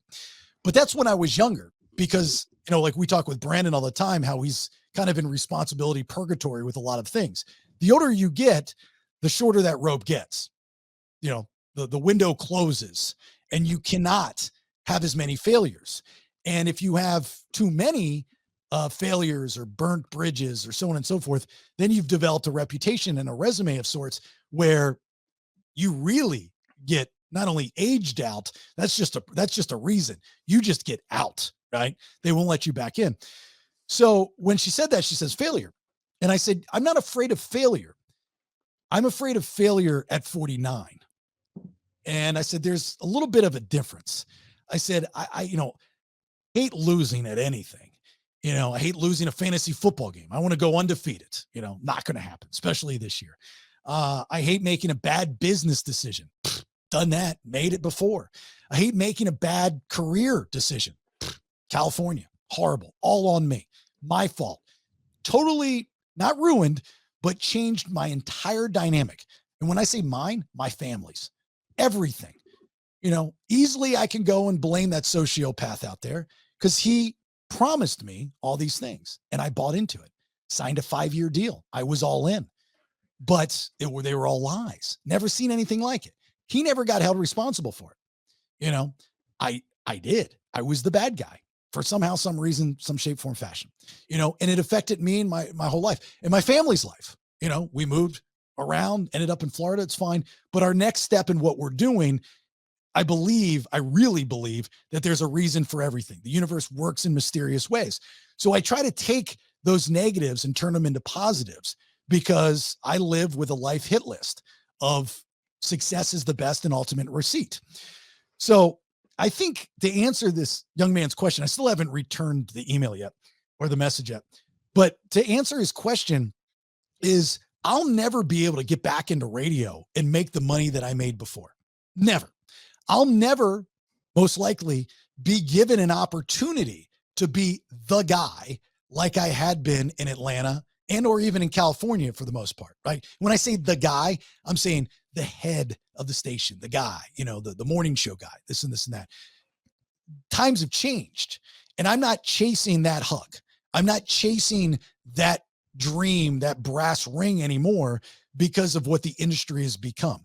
There's a guy that I'm friends with on Facebook. He's in the industry. I don't know him other than social media. And he's been, I think, doing this longer than I've been doing it. And he was in the same market. I forget which market, not a huge market, but he was in the same market. I'm assuming had success, but he'd been there for like 20 plus years and he got blown out. And for no reason. Like he didn't do anything wrong. Like from what I know about the guy's squeaky clean. He's a yes man. He's a company guy. People liked him. Listeners loved him. And he just got blown out because that's and you just have to adapt to the business. So now at his age with his family, and I think we're about the same age, he travels across country, thousands of miles to take a job in Maryland, like Salisbury, Maryland, like where Rach grew up, which is like where the men and the sheep are scared. Market size block, making most likely half the money that he made in this other market. And he's got no promises and or guarantees, but he's got to move his entire family over there because he loves the business. And it's the only thing he knows how to do. That's not fair, right? I don't think that's fair for that guy. But he did it and he pretends like he's enjoying it on social media. And I'm looking at him going, dude, you're full of shit. There's no way that you're happy right now. You're pissed off beyond belief. They just have to be pissed off. So like, I look at what I'm doing now, like what we're doing now, and this thing could all go to shit tomorrow. Chuck could say, hey, go bite my ass, Bailey. I don't want anything to do with it. The dynamic of the show changes, not for the better, because you guys make the show better. And Branden could say the same thing. And then I'm sitting here by myself having to redo this whole thing. I have subscribers. We have subscribers. When I lose a subscriber or gain a subscriber, when I gain a subscriber, I'm through the moon. But when I lose a subscriber, I'm like, okay, is something not working? I start to freak out. That's what scares me. What if sponsors start going, this is how I make my money. This is my career. You still have people out there that question why I charge people for the content, some of the content. This is what I do. We spend time doing this. There's hours and hours and hours of work that goes into this, and don't you think that it's fair for $4.99 a month that you say, hey, look, we appreciate you guys giving us the content versus comparing us to something else that's free? If I had a title sponsor that was willing to throw X amount of dollars, I'd get rid of subscribers in a heartbeat. Absolute heartbeat. If I had a title sponsor that came on and said, hey, Bailey, I'm going to give you this much money, kill the subscribers. We'll keep doing as many shows as you're doing and do it all, not for free, but I'm going to take up for that subscriber. I do it in a heartbeat, but we have to make money, So back to the failure thing. What if those go away? What if when, and this is a Freebay episode. So if you're not a subscriber, then it's no big deal. You don't get the other episodes and you live your life and you're fine. You don't feel like you're missing out on anything. But for those that do subscribe and that monthly subscription email comes through and you're like, you know what? I want to unsubscribe. Like there's a guy that messaged me the other day. He's like, I'm going to be out of the country for a couple years or something, or a couple months. And he's like, how do I unsubscribe? And I explained to him how you unsubscribe. It's very simple. You just go to the email and hit unsubscribe. And I don't think he still can figure it out, but I'm going, well, you still can listen. You can listen anywhere in the world. Why would you unsubscribe? Just stay with us, brother. Stay with us. Everybody counts. So as far as failure goes, I think to answer this young man's question is my biggest fear is failure at this age if this doesn't work. Yeah. Because outside of my super secret special project, which is, a 50-50 shot, which I'll be announcing here shortly. This is what I love to do. I love getting up in the morning, hanging out with you guys. I love ribbing on Chuck and Chuck ribbing on me. I love hearing what Branden has to say. I love telling jokes. I love having serious conversations. I love having the guests that we have on. I love putting on events like the podcast and Poor Stuff. I love the opportunity that there's somebody like Rick Everett at WJRR and iHeartMedia that believes in our product, that he puts it on his radio station Saturday mornings from 6 to 9, and now we'll expand it to Jacksonville on Planet. Like, I love that feeling when the little wins or big wins come in, but nothing lasts forever. So when those go away, like when a sponsor goes away, like when a sponsor says, hey man, can't do it anymore, I'm not getting the ROI, I feel horrible. But that's X amount of money that's gone, and I feel like I let them down, and now the show suffers. You know what I mean? So that's my biggest fear, is those things crumbling down, because I've had it happen with this podcast. Many of you don't know this, but like before I left for California, there were some things that were not going right, and I didn't think this was going to work. So that was one of the reasons why I took the gig in California, because I wasn't sure how this was going to turn out. This is very difficult. In an internet world filled with 1 million+ podcasts, why are we so special? I have no idea. Are we catering just to an audience that enjoyed what I did on the radio for years? What happens when that bores you? When you have am I saying anything to you guys that you can walk away later on in the day and say, oh, I heard on the BS podcast? Maybe, maybe not. I don't know. I hope I am, because I don't get an immediate reaction. Our social media is cool, but it's a handful of people that continue to comment or post memes. There's no deep conversation about anything, because we don't really go in anything deep. We joke around, we laugh, that kind of stuff. Maybe we need to change that. I don't know. This is all still very new to me. Maybe I'm lost. Maybe I have no idea what I'm doing. So all those things together is my biggest fear. How many years you been talking into a microphone? Almost 30 next year. Yeah. And I've told the story before about me sitting in a Taco Bell and you calling me many, many months ago and telling me about this idea and about getting on the show. And I think I took maybe an hour to respond to you and say, yep, definitely good. I know me and Branden can back me up on this. We went to lunch a few weeks back and we were talking, and to go back to your failure thing, I told Branden, some people, and I have a lot of friends that if they called me and asked me to do anything, join a bowling league, I'd be like, No, I'm good, man. Because I know it's not going to be successful. Because they just don't have. Well, because they just don't have. They're just going to let it die. You know, and I don't want to get I invested. love bowling. I don't want to get invested in something that's going to, you know, fall off to the wayside. They're just not going to put the heart and soul into it. But when me and Brandon were talking, I told him, I said, look, I said, Jason, failure's something that he doesn't like. And it's something that he's not going to let happen until he can no longer fight anymore. I said, so the bright side is me and you got a front row seat. And I said this, Brandon, you can back me up. I said, we got a front row seat. No matter what happens, we have a front row seat for it. And he's like, hell yeah, man. Hell yeah. You know, and we got another bear, bitch. No. So you guys are just on this podcast to watch the car crash at turn 4. Oh, no. I mean, that's the thing though, right? It's like no matter how good you do, no matter how good the podcast does, no matter how good the show is, no matter what successes it garners, me and Jason get, or me and Brandon get a front row seat for that. But if it fails, you know, we're here with you. And it's something that we can be a part of as well. But we're not here because you had an idea one day and was like, hey, I think this podcast thing would be fun. We're here because we know you. And even though, yes, you drive me crazy a lot, I know you. And I know the type of person you are. And that's why we're here. That's why Brandon gets up or way early, sometimes 9 a.m, you know, to do this. I throw up for you in the morning. I appreciate that. I appreciate you guys. I appreciate you guys being here for the failure, the front row seat to the failure. Front row seat, baby. That's funny. That's really funny, actually. It makes me work harder. You know? But it is scary. You know, my friend Jamie, who I was talking about the other day, the hairdresser, you know, she does all the hair for rock stars and musicians and stuff like that. She's going through a tough time. She's going through a rebuilding stage. She's in her 40s. And, you know, she's been married now twice. She just had this beautiful, beautiful little girl with this guy who's got some issues, right? And not there for her. And she, you know, sold her house, left her business in Orlando and moved cross country to be with this guy. And it fell apart very quickly. And she was tapped out, no money.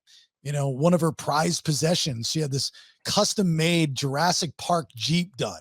Big Jurassic Park fan. It was badass. She had to sell it in order just to move back. I mean, that like just to move, like she wasn't profiting off it. Just to move, to get out of there and get back to Orlando around family. She had to do that. And we were having this conversation the other day when she was over, you know, how scary it is to jump into a second world, a second life later in life. Because if you're, you know, my age at 49, and I'm not old, and I know I keep talking about age and I do that a lot, and I know that, but I do that to put things into perspective of where we came from. You know, I'm not that free spirited, spontaneous guy. Everything is regimented in my life, and it always has been, even when I was a kid. And I was raised by boomers that programmed my brain that do good things, work real hard, you benefit, you profit. But you've got to go to school, get good grades, go to college, meet the right girl, get the dog, get the fence, get the house, get the car, get the job. You stay with the same company forever, and then you retire. You get a pension, you get 401k, whatever. You have a savings, and then you live out your days. That's how I was programmed. So I bought into it, and I never realized that the only thing that I'm good at in life, doing radio, would no longer be there for me in that aspect. Right. And of course I have an attitude that goes along with it, which isn't helpful. You know, I mean, sometimes I do shoot myself in the foot, but it's because I'm not a yes guy. And sometimes I don't play well with others, because if I don't believe in what you're doing and I'm the one that's going to take the fall for it, I'm going to stand up for myself. And that's just always been how I've been. You know, I have no problem listening to somebody, and I have no problem doing what they ask, but you have to explain to me the payoff, the win, and doing it because somebody else says to do it, or some kid that's got numbers in front of them says it's going to work. I don't buy into that. You have to really convince me, and we work as a team, but that's just not how the radio business is anymore. And so creatively, and as a creative guy, you know, I just don't buy into a lot of it. I mean, we get to do, like, I couldn't have this conversation on the radio station, especially as long as it's gone. I couldn't do it. You know, I'd get off the air and I'd get beat up. You know, they'd be like, dude, that was the most boring conversation ever. I'm like, I don't give a fuck. Like, that's just how I felt. And if that's how I felt, that's what I'm going to say. Somebody out there appreciates it. Well, let's go check social media. Well, you think social media is the end all be all? Well, I guess we'll see the numbers at the end of the week. Well, okay. Well, I didn't think it was good. Well, who the fuck are you? You never sat in my seat. You've never done what I've done. So like that's always been my struggle with anything, not just radio. So, anyway. You know what you should do is you should try to get a job in Monowi, Nebraska. You ever heard of Monowi? No. What's Monowi, Nebraska? It is the smallest town in the United States. Really?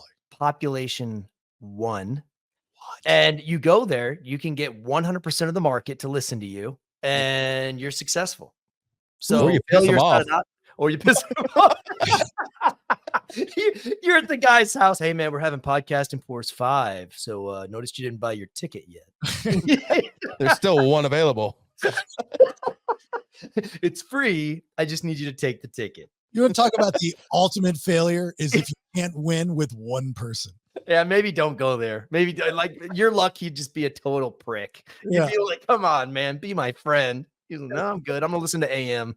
Or they're deaf, Yeah, you show up, it's Deaf August. He's like, oh, I don't listen to the radio. It's like, son of a. I didn't know you had dual citizenship, Deaf August. I moved my family to Nebraska. Yeah, that's funny.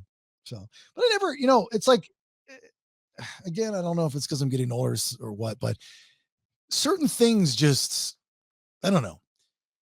Just like that question it just took, like, very rarely am I taken off guard, but that question took me off guard.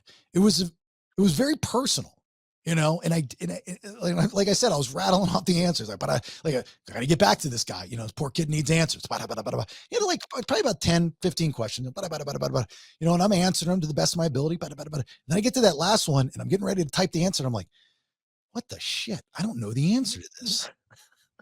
And you still haven't answered him? Yeah, it was over the weekend, so I got a couple days in them. But yeah, I did email him. I said, hey, look, I'm going to get back to you. There's one question I'm having some problem. You hit me in the feelings on this one. Yeah, you're giving me an existential crisis over here. I'll get back to you.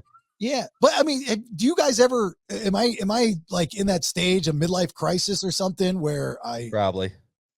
You think so? Is that it? Where I'm diving too deep on this? Yeah. No, I think overthink things in general. I think now in your older age, you're like, oh man, am I running out of time? Am I doing things right? It's because dude, the older you get, Brandon, I tell you, when I was in my 20s, there was nothing that I thought deep about. Like, you could ask me a question, any question, and I'd answer it immediately. There'd be no hesitation.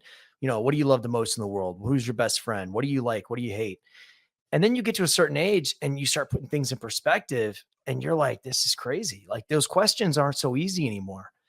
A lot of the questions people ask you go, man, the things that I love, or the person that I love the most, when I was a kid, I used to always ask my parents, hey, out of me and my sister, who do you love more? And they'd always be like, we love you both the same. And I'm like, that's stupid. I'm never going to answer that way.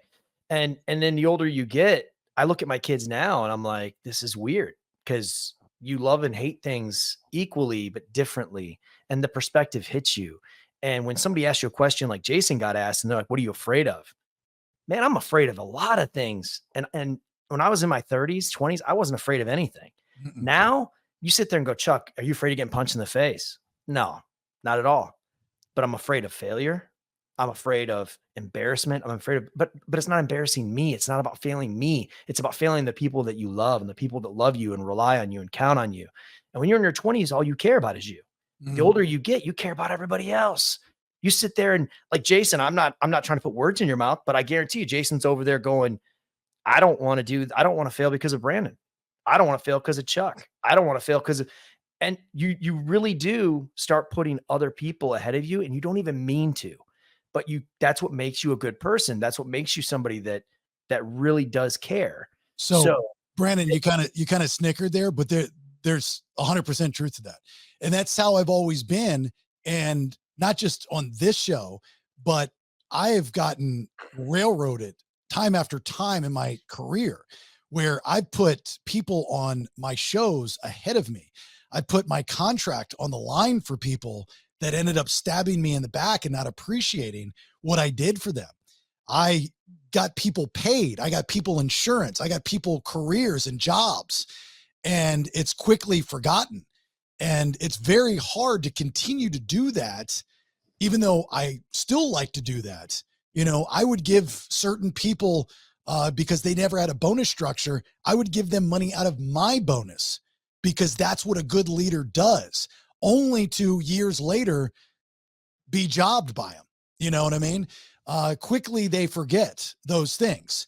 And there's always a justification of why they would do those things. But the biggest difference, to Chuck's point, which by the way, very well said, is that as you get older and you have the F word, a family, is you're not living for you. Like you have you, Brandon, just you. You know, Chuck and I, and that's cool, right? It's great. It's a party. You don't have to worry about a dog, a cat, a daughter, a son, a wife, you know, none of that stuff. And you can go and please as you want and you love it. That will change. I know you don't think it will, but it will change. And when it changes, everything changes. And in my case, different than Chuck's, because I'm a stepfather. Like when I always joke with Rach, I'm like, I didn't ask for this. You know, when I met Rach, I was a really good bachelor. I was really good at it, you know, and my rule, I had one rule: no chicks with kids. That was my rule. No chicks with kids, because I didn't want the kid to get, you know, start liking me. And then I start liking the kid. And then I feel bad for the kid. And then I'm with the mom just because I didn't want any of that. But as soon as I met Caleb and Ariel, not just Rach, I fell in love with all of them. And I had never done that in my career of being a bachelor, of dating, you know? So I looked at that as, that's why God put me on this earth, to do the things that I never got as a kid that grew up without a father. You know, I can now be that father for two young people that don't have fathers. And so it was like a surreal moment in my life, and everything changed. And I was not selfish. I was not greedy, and it felt good. But then you get to this point, back to the, what are you afraid of? Is if this doesn't work, or my super secret special project doesn't work, you know, I've got a lot of life to live. My kids have a lot of life to live. I still have to be there for my family, you know? So what do? The only thing that I'm good at doing, I think that I'm good at this, is being creative, you know? So like, that's scary, really scary, because it's not about me. I've been with Rachel and my kids for 13 years. Okay. I have never let them down once up until last year. Last year, I let my family down. Again, I was promised the world. I signed paperwork for the world, but I got railroaded. I got screwed over by a fat sociopath, you know, and that's out of my control. There's nothing I could have done to change how crazy that son of a bitch is, right? Nothing I could do, because what I do is what they hired me for, but then that changed within minutes. And I'd already made the move, and we already made that move. I failed them. It's not the fat sociopath's fault.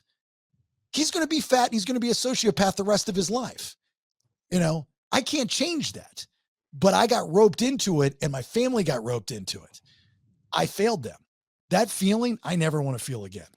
That sucked, like really sucked. And we still to this day see the after effects of it. Little things like my daughter going to the University of Alabama.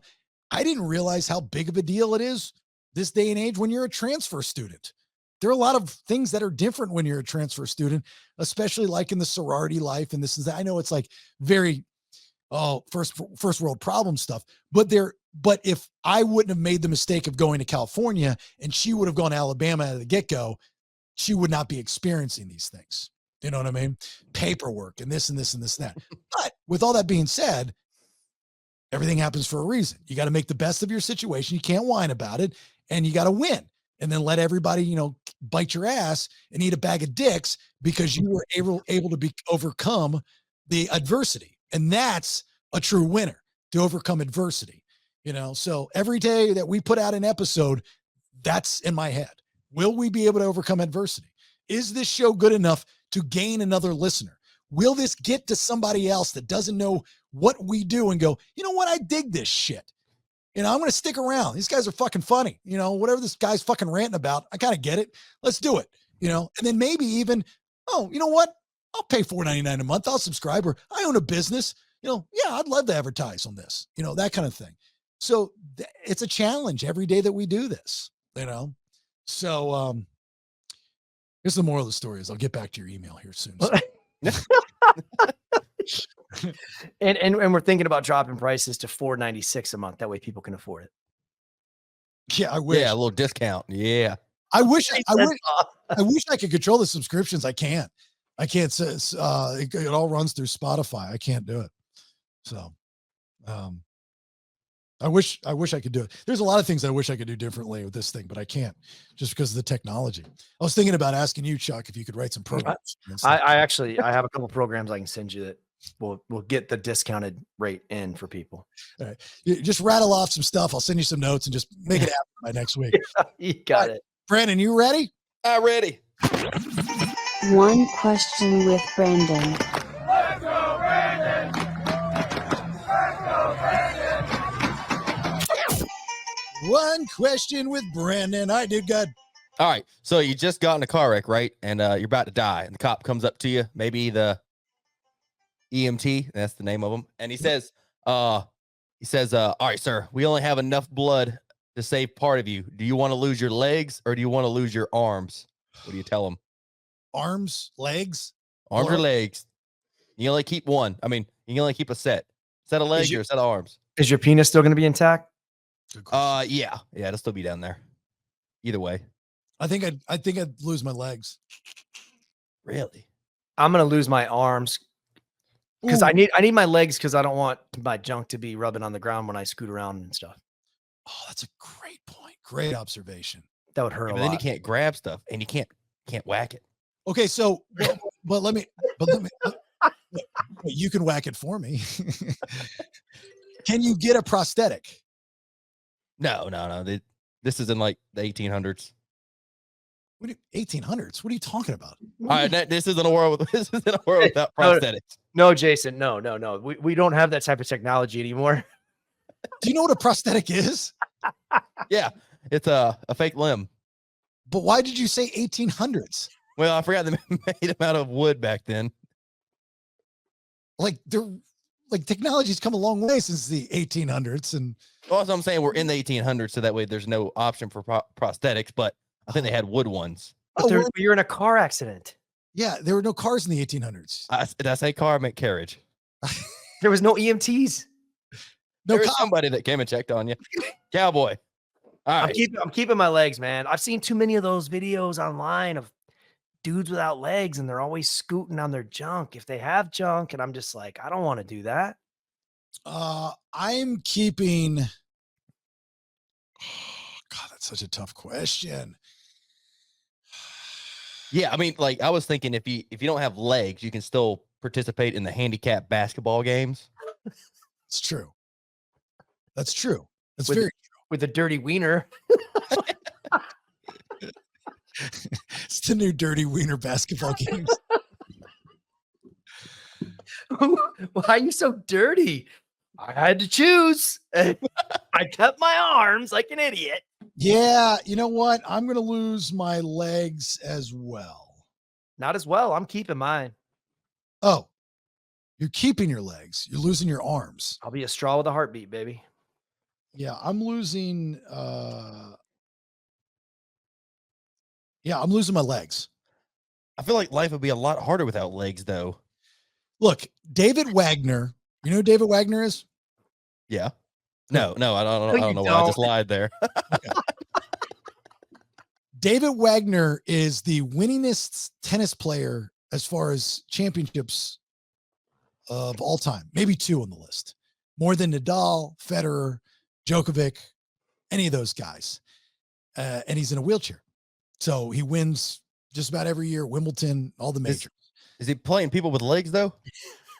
No. Well, let me finish my story. Okay. When he was like 18 years old, okay, he was an athlete growing up, and he played I think basketball or something.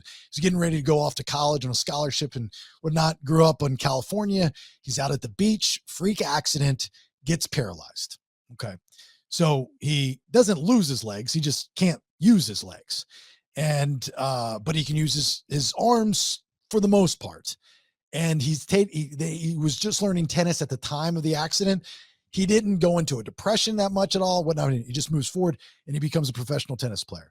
And he's the winningest. He's sponsored by Nike and he's a great guy and he's got a great attitude. So as long as I can use my arms, like you said, to play, like do things, I think that would distract me from not having my legs. Because I don't jog, I don't run, I mean, it'd be kind of cool to have somebody push me around, I guess, and you technically can. I've seen the guys like on AGT, he walks around on his arms, Yeah, it's swinging around like an orangutan. Right, exactly. So I don't want to eat with my feet. I'd rather eat with my finger. That's a good point. Thank you very much. So I'm just explaining my answer to you on why I'm okay losing my legs. You just made me change my answer because you said jog, and all I can envision is like running down the street with no arms and then tripping. You're like, wham, son of a, and you can't stand back up. Well, I mean, do the pros and cons. Benjamin Franklin it, right? Okay, so without arms, what? You can't do what? You can't start a round of applause. You can't check the mail. Can't swim. Can't eat. You can't eat. You can't do shit. You can eat. You can't wipe your ass. Ooh, that's a rough one. Yeah. You can't fondle your wife's breasts. You can't touch a titty. I Can't put a dip in. Can't put a dip in. Can't kill yourself even more. You can't pump gas. You can't. You can't drive. You can't scratch lottery tickets. You can't drive. You can't drive missing either. You can't play. You poker. Can't play poker. You can't drive missing feet or legs. Yeah, dude, they got hand controls. How about this, Chuck? Distinct grace would no longer be you can't play fucking guitar. Yeah. There was a guy that played guitar with his feet, though. I remember that. I guess dirty dinger would be better. Yeah. I guess it's being dirty down there would be okay. Yeah, you would go dirty dinger for all these other things. But am I allowed to wear a cup all the time? Sure. Yeah, sure. As long as it's not prosthetic. Oh, it'd have to be plastic. Yeah, because they don't have prosthetics yet. No, it'd have to be wood. A wooden bowl. I'm starting a fire. I have made fire in my crotch. Why do you have a baby canoe between your legs?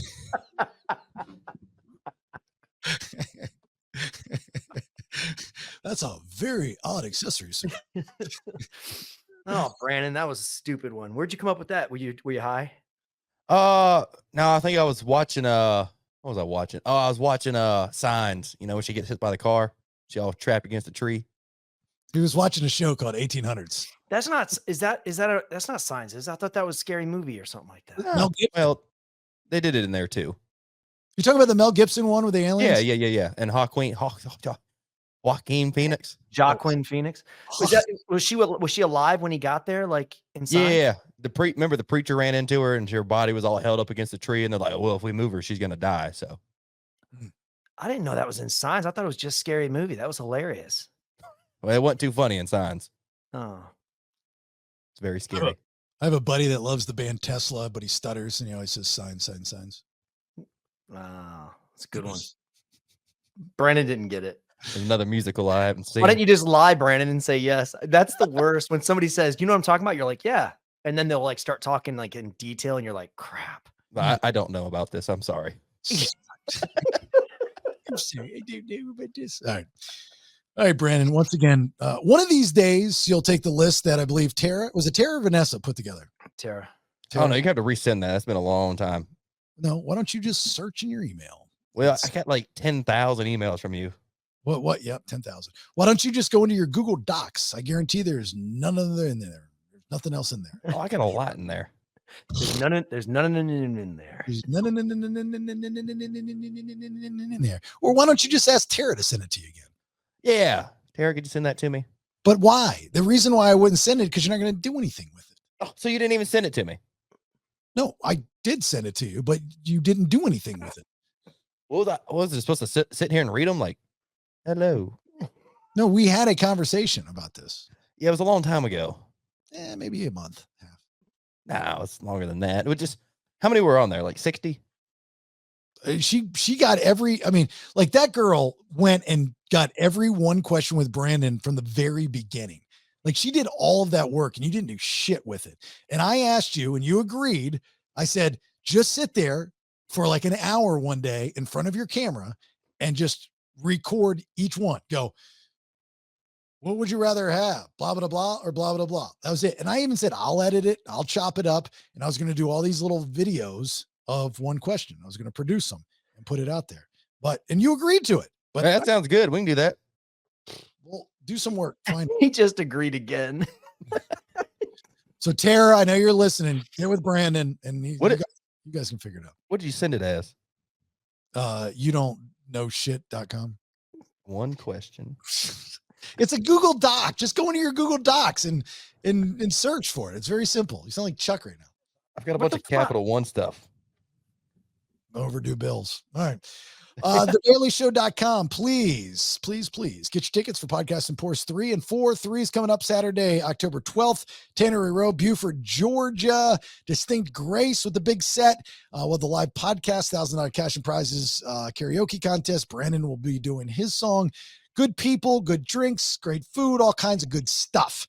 We want you out there. If you want a hotel, go to the Buford Inn and right? Travel in and get your tickets there. Podcast and Pours 4 is Saturday, December 14th. Tier 2 tickets just about to sell out. So if you want to pay more money, continue to wait. If not, get those tickets now and pay only $20 to see Saliva doing a special acoustic set, which is very rare, and also Distinct Grace. Getting 2 bands there. And we do have hotel accommodations at the Hilton, a very reasonable price. Like, especially if you're out of Orlando and you want to come down to Orlando and spend the weekend, go to a theme park or something. I know that's what Josh is doing. So you can get a great rate with the Hilton there on the TheBaileyShow.com under the Podcast and Pours section. So that's going to be awesome at Elixir downtown Orlando. Give us a like, share, follow on social media, especially the YouTube channel where all of our content is up there. Full shows like the Wednesday Freebase shows and the Monday Honey I Raised the Kids shows are up on our YouTube channel. Make sure you're a subscriber of YouTube, please. And also watch some of this stuff. It helps. Anything helps. Go back to that whole long diatribe I did. Every little thing helps. So like when you share a post on Facebook to somebody else and say, hey, you got to listen to this podcast. It helps. Share something on Twitter. Do something on Instagram. Tag somebody. Whatever. It helps. Please help. If you dig us, thank you. Please help us. TheBaileyShow.com. Also the newsletter. You can subscribe there. And if you want to be a sponsor of the radio show and or the podcast, reach out to me as well via the website, TheBaileyShow.com. Now on WJRR in Orlando on Saturday mornings from 6 to 9. And from what I'm being told, this upcoming weekend, Jacksonville, we're coming for you. I'm assuming it's the same time, Saturday, 6 to 9 on Planet Radio in Jacksonville, which is pretty cool. All right, Chuck, you got anything before we get out? Hey, investment opportunity. There are 19 active brothels in Carson City. Really? And there is not one named the Kitty Cat Ranch. There's a Kit Kat Ranch, but not a Kitty Cat Ranch. So, or printing money, baby. Or the Pussywagon. And that's not there either. Dude, printing money. This is an investment opportunity. So jump on it, Brandon. We got to find the whores. The Pussywagon Inn. How about that? Yeah, you don't have any whores. I got the ranch. Like, I just need a woman. Oh, we don't have women here, sir. You go into like monster.com or whatever the website is for jobs, like looking for whores. You're looking at the Diddy witness list. Like, okay, I'm going to call her. All right, Brandon, you got anything before we get out? Yeah, I found the list. There's a lot on there. You spelled my name wrong. That's why I couldn't find it earlier. Who spelled your name wrong? Whoever put this list together. That was Tara. Oh, Tara spelled my name wrong. That's why I couldn't find it. Should double check that. You know who also spells your name wrong all the time? Buddy.